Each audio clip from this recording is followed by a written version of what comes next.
2025 সামনে আসতে চলেছে। আমরা কি আমাদের দৃষ্টিভঙ্গি বা কুনজর আমরা পরিবর্তন করতে পেরেছি, না আমাদের মেন্টালিটি পরিবর্তন করতে পেরেছি?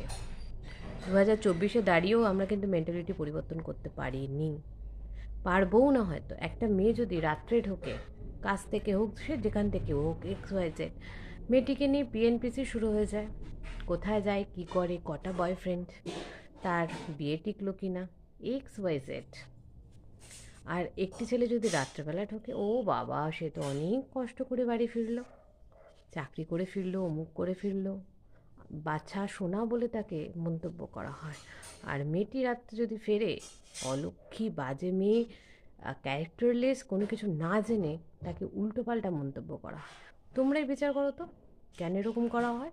24-25-এ দাঁড়িয়ে মানুষের দৃষ্টিভঙ্গি পরিবর্তন করার দরকার, তাই নয় কি? ঠিক